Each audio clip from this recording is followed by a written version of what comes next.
வணக்கம் ஃப்ரெண்ட்ஸ். இன்றைக்கி நம்ம எங்கே வந்திருக்கோம் அப்படின்னு பார்த்தோம்னா, ஜெயங்கொண்டம் பக்கத்தில் உள்ள கங்கைகொண்ட சோழபுரத்துக்கு தான் வந்திருக்கிறோம்.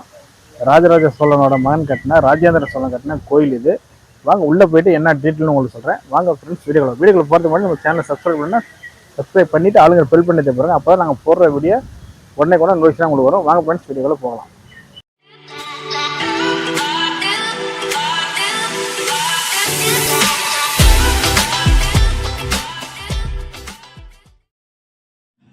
நாங்கள் ஜெயங்கொண்டத்துலேருந்து தான் நம்ம வீடியோ ஸ்டார்ட் பண்ணோம். ரொம்ப அருமையாக இருந்துச்சு இந்த bus stand, Jayankondam bus stand பாருங்கள். இதுதான் ஜெயங்கொண்டம் பஸ் ஸ்டாண்டு. இங்கேருந்து தான் நம்ம கங்கைகொண்ட சோழபுரத்துக்கு ஒரு 45 நிமிஷம் ட்ராவல் பண்ணிங்கன்னா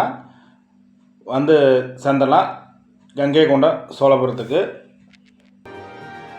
ராஜேந்திர சோழன் வைப்பகம் கங்கைகொண்ட சோழபுரம் அரியலூர் மாவட்டம் அப்படின்னு சொல்லி போர்டு இருக்குது.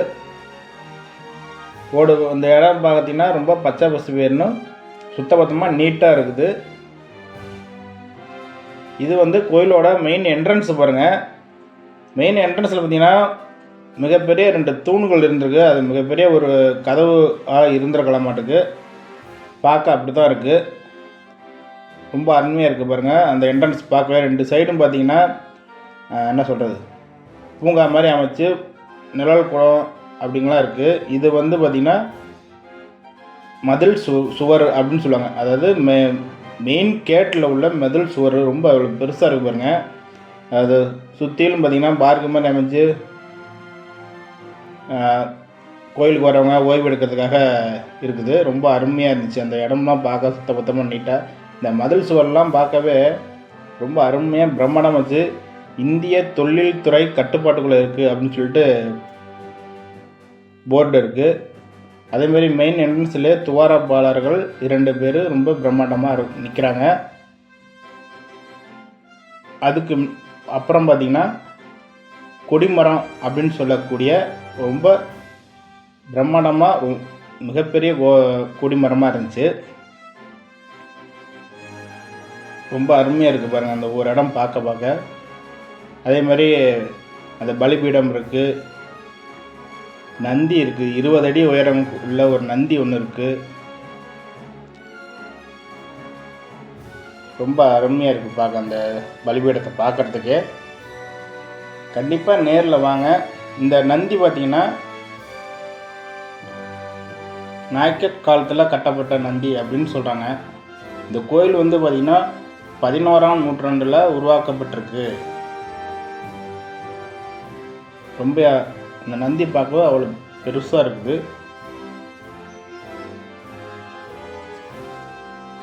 இது பார்த்திங்கன்னா தமிழ் கல்வெட்டுகள் அந்த மெயின் என்ட்ரன்ஸ்லேயே இருக்குது.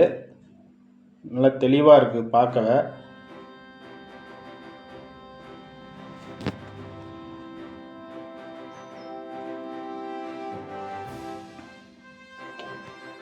இங்கே மெயினில் இருந்து அந்த ராஜகோபுர கலசத்தை பார்க்குறதுக்கு அவ்வளோ பிரம்மாண்டமாக சூப்பராக இருந்துச்சு.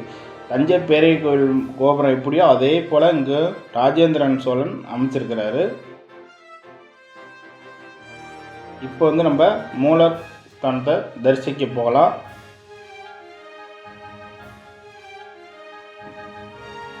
மூலஸ்தானத்தை சரிக்கிறதுக்கு முன்னாடி அந்த இன்னொரு என்ட்ரன்ஸில் பார்த்திங்கன்னா துவாரபாலர்கள் 2 பேர் பிரம்மாண்டமாக பயங்கரமாக இருந்தாங்க. நம்ம இப்போ சாமி தரிசனம் செஞ்சுட்டு வெளியே வந்துட்டோம். கோயில்கள்லாம் பார்க்கலாம். அதே மாதிரி இறங்கி வர இடத்துல பார்த்திங்கன்னா அதாவது கைலாலத்தை வரப்போ பார்த்திங்கன்னா சிற்பக்கலைகள் நுணுக்கத்தில் அவ்வளோ அருமையாக பண்ணியிருக்காங்க தெய்வங்கள் இருக்கிறதெல்லாம். ஃப்ரெண்ட்ஸ் பார்த்திங்கன்னா கோயிலில் சுற்றி மூலஸ்தானத்தை தரிசனம் செஞ்சுட்டு கீழே நம்ம இறங்கிட்டு இருக்கோம். அடுத்தது கோயில் பேக் சைடு சுற்றி காமிக்கிறேன் வாங்க, எப்படி இருக்குன்னு பார்க்கலாம்.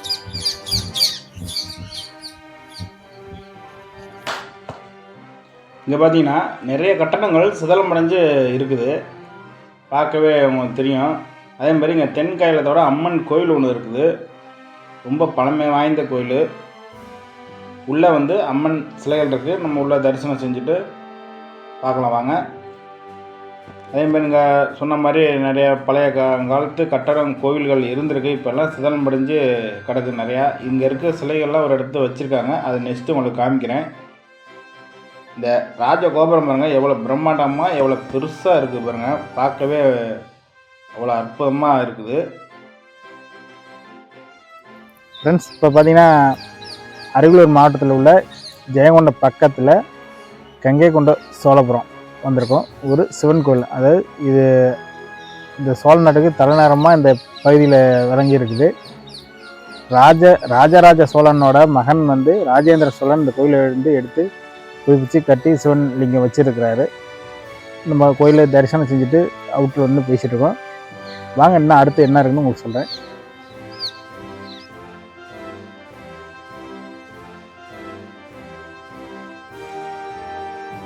பார்த்தீங்கன்னா முழுசாக தரிசனம் செஞ்சுட்டு அம்மன் கோயிலை தரிசனம் செஞ்சுட்டு அடுத்தது கோயில் பிரகாரம் சுற்றி வந்துட்டு இருக்கோம். வாங்க அடுத்தது பார்க்கலாம். அப்புறம் பார்த்தீங்கன்னா அம்மன் கோயில் சுற்றி இருந்ததுன்னா நிறைய அம்மன் சிலைகள், சிற்பக்கலைகள், நுணுக்கத்தை அவ்வளோ பிரம்மாண்டமாக நான் நிற்கிறேன் பாருங்க. எனக்கு மேலே எவ்வளோ பிரம்மாண்டமாக ராஜகோபுரம் பாருங்க. இது தென்காயத்தில் உள்ள ஒரு பிள்ளையார் கோயில். அது இதுமாரி நிறைய இடங்கள் இங்கே கோவிலாக இருந்திருக்கு. குதிரை காப்பகம் அந்த மாதிரி நிறையா இருந்திருக்குது. அந்த கட்டணமும் இப்போ சிதலம் அடைஞ்சு கிடக்குது. இது பேக் சைடில் உள்ள அந்த பார்க் மாதிரி உள்ள வசதி. பேக் சைட்லேருந்து அந்த ராஜகோபுரத்தை பார்க்க அவ்வளோ அருமையாக இருக்குது. ராஜகோபுரம் தரிசனம் செஞ்சால் கோடி புண்ணியம் அப்படின்னு சொல்லுவாங்க. ரொம்ப அருமையாக இருந்துச்சு, பார்த்துட்டே வாங்க. பார்த்திங்கன்னா தமிழ் கல்வெட்டுகள் தெளிவாக நமக்கு காமிச்சிருக்காங்க. அதாவது இந்த கோயில் ராஜராஜன் சோழனோட மகன் ராஜேந்திரன் சோழன் தென்பகுதி போரில்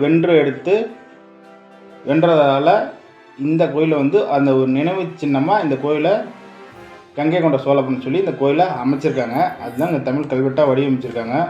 அந்த கோயில் பார்க்கவே அவ்வளோ அற்புதமாக இருந்துச்சு. இப்போ நம்ம கைலாசம் வந்திருக்கோம்.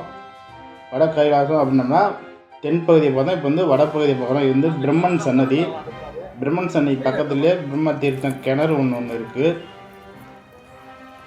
அந்த கேணி பார்த்திங்கன்னா அவ்வளோ பாதுகாப்பாக பார்த்து அந்த மேலே கூண்டெலாம் போட்டு அமைச்சிருக்காங்க. ஃப்ரெண்ட்ஸ், பார்த்தீங்கன்னா பிரம்மன் சன்னதி நம்ம பேக் சைடில் உள்ள கோயில். பிரம்மன் சன்னதி பார்த்து தரிசனம் செஞ்சுட்டோம். வாங்க கொடுத்து அடுத்தது என்ன இருக்குது அப்படின்னு சொல்லி காமிக்கிறேன். அதே மாதிரி பிரம்மன் கோயில் சுற்றிலும் பார்த்திங்கன்னா அந்த பிரம்மனோட சிலைகள் வடிவமைச்சு அவ்வளோ அற்புதமாக காமிச்சிருந்தாங்க. அதேமாதிரி கோயிலை சுற்றிலுமே இது மாதிரி சிதலமடைஞ்ச கட்டடங்கள், கோயில்கள் இது மாதிரி நிறையா இருக்குது. என்ன இருந்திருக்கும் அப்படின்னு சரியாக தெரியல. ரொம்ப அருமையாக இருந்துச்சு அந்த இடம். பார்த்தீங்கன்னா இங்கே எவ்வளோ சிற்பங்கள் பாருங்கள், உடஞ்சி சிதலமடைஞ்சு கிடக்குது. இல்லை எங்கெங்கே இருந்துச்சுன்னு தெரில. இங்கே இருந்தால் முன்னாடி காமிச்சு இந்த மாதிரி கட்டடங்களில் எல்லாம் உடஞ்சி சிதலமடைஞ்சு கிடக்கு பாருங்க. பெருமாள் சன்னதி இருந்திருக்குது. நிறைய அம்மன் சிலைகள் இருந்திருக்கு. இது மாதிரி சிற்பங்கள் பாருங்கள், எவ்வளோ சிலைகள் சிதலமடைஞ்சு எடுத்து ஓரமாக வச்சுருக்காங்க. சிதலமடைஞ்ச சிலையெல்லாம் இதெல்லாம் பார்க்கவே அவ்வளோ என்ன சொல்கிறது, ரொம்ப அற்புதமாக இருக்குது. சிலைகள்லாம் பார்க்க அவ்வளோ கொஞ்சம் பாதி சிலையாக தான் இருக்குது, முழுசாக இல்லை. ரொம்ப அருமையாக அற்புதமாக நிறைய சிற்பங்கள் இருந்திருக்கு பாருங்க.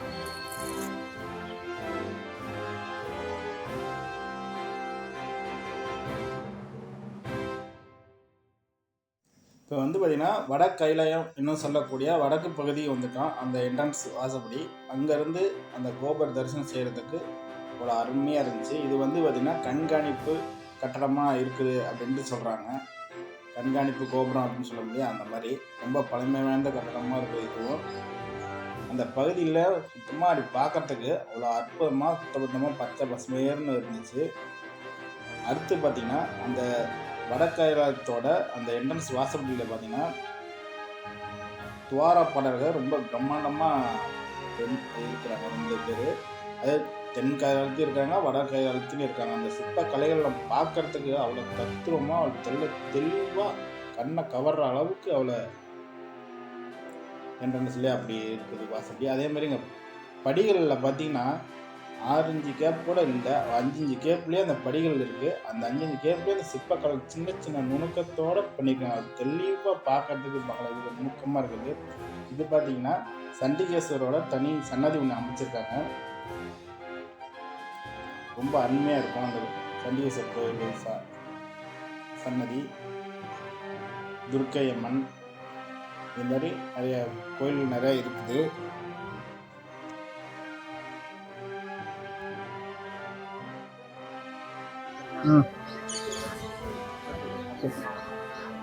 ஃப்ரெண்ட்ஸ் பார்த்தீங்கன்னா கோயிலை சுற்றி வந்துட்டு உட்காந்துருக்குறோம். இங்கே பார்த்தீங்கன்னா நிறைய ஃபாரின்ஸ் எல்லாம் நிறையா வராங்க, வெள்ளைக்காரங்கன்னு சொல்லுவாங்களே, அவங்க வந்து கோயில் தரிசனம் செய்கிறதுக்கு வந்திருக்காங்க. ரொம்ப பார்க்க அற்புதமாக இருக்குது. சுற்றுலா பயணிகளும் நிறையா வந்திருக்காங்க. இப்போ பார்த்தீங்கன்னா இங்கேருந்து பார்க்கல இந்த ராஜகோபுரம் ரொம்ப அருமையாக தெரியுது. நம்ம துர்க்கை அம்மனை தரிசனம் செஞ்சுட்டு உட்காந்து ஓய்வு எடுத்துகிட்டு இருக்கோம். வாங்க மேலே என்ன இருக்குன்னு வேறு சொல்கிறேன். அப்புறம் பார்த்தீங்கன்னா இங்கே துர்க்கை அம்மன் வந்து 18 கைகளோட இங்கே நமக்கு காட்சி கொடுக்குறாங்க. பார்க்கவே அந்த அம்மனை பார்க்கவே அவ்வளோ என்ன சொல்கிறது, ஈஸிக்கிற அளவுக்கு சாய்ந்த வடிவத்தில் இந்த அம்மன் சிலை இருக்குது. 18 கைகளோட பார்த்தீங்கன்னாவே மெய் சிலுத்துறோம், அந்த அளவுக்கு இருக்குது இந்த சிலைகள். அந்த அம்மனையும் தரிசனம் செஞ்சுட்டு அடுத்து பார்த்தீங்கன்னா ராஜேந்திரன் சோழனோட சுரங்கப்பாதை கொண்ட ஒரு கேணி, அதாவது ராஜேந்திரன் மனைவி வந்து குளியல் அறைன்னு சொல்லலாம். அந்த குளியல் அறை மாதிரி அமைச்சு மனைவிக்காக கட்டியிருக்காங்க. அதாவது சுரங்கப்பாதை மாதிரி அமைச்சு உள்ளே போனால் யாரும் வெளியே இருக்கிறவங்களுக்கு தெரியக்கூடாது அப்படிங்கிறதுக்காகவே அமைச்சிருக்காங்க. ஆனால் சில பேர் என்ன சொல்கிறாங்க, இது வந்து சுரங்கப்பாதை தான், இந்த சுரங்கப்பாதை வந்து தஞ்சாவூருக்கு வரைக்கும் இந்த சுரங்கப்பாதை போகுது அப்படின்னு சொல்கிறாங்க. இது சரியாக என்ன விவரம்னு தெரியல. உங்களுக்கு தெரிஞ்சால் கண்டிப்பாக கமெண்ட் பாக்ஸில் கமெண்ட் பண்ணுங்கள். நாங்களும் தெரிஞ்சுக்கிறோம், மற்றவங்களும் தெரிஞ்சுக்குவாங்க. அந்த கேணி தனியாகவே இருக்குது. ஒன்று பார்க்கவே ரொம்ப சுத்தமாக நீட்டாக பாதுகாத்து வந்துட்டுருக்காங்க. அடுத்தது பார்த்திங்கன்னா